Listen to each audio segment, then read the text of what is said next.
भूतिया घर का रहस्य। बहुत समय पहले की बात है। एक छोटे से गांव में एक भूतिया घर था जिसे लोग सन्नाटे वाली हवेली के नाम से जानते थे। ये हवेली गांव के बाहर एक सुनसान इलाके में थी। कहते थे जो भी उस हवेली में रात बिताने की हिम्मत करता वो कभी वापस नहीं लौटता। गांव वाले वहां जाने से डरते थे और बच्चों को हमेशा उस जगह के पास जाने से मना किया जाता था। राघव नाम का एक युवक था जो दिल्ली से गांव अपने दादी नानी से मिलने आया था। वह हमेशा रोमांचक कहानियों का शौकीन था और भूत प्रेत के बारे में सुनकर उसे बहुत मजा आता था। जब उसने गांव के बुजुर्गों से हवेली के बारे में सुना तो उसने तय किया कि वह एक रात वहां बिताएगा ताकि सच्चाई का पता चला सके। राघव का दोस्त पंकज भी उसका साथ देने के लिए तैयार हो गया। दोनों एक रात हवेली के पास पहुंचे। हवेली की खिड़कियां टूट चुकी थीं और दरवाजे लकड़ी से बंद थे, जैसे कोई डरावनी ताकत वहां राज करती हो।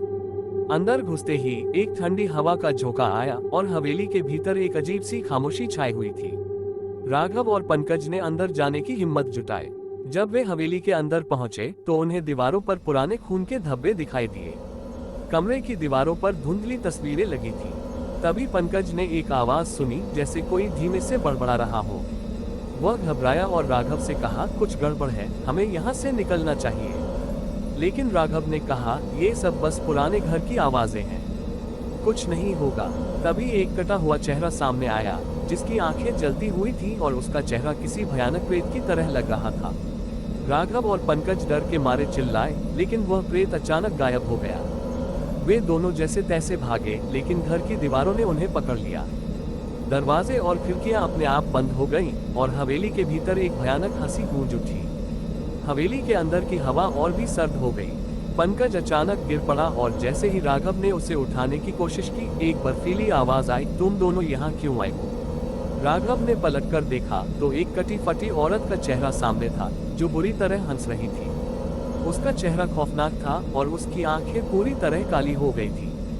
राघव कांपते हुए बोला, हाँ हम जा रहे हैं, हमें जाने दो।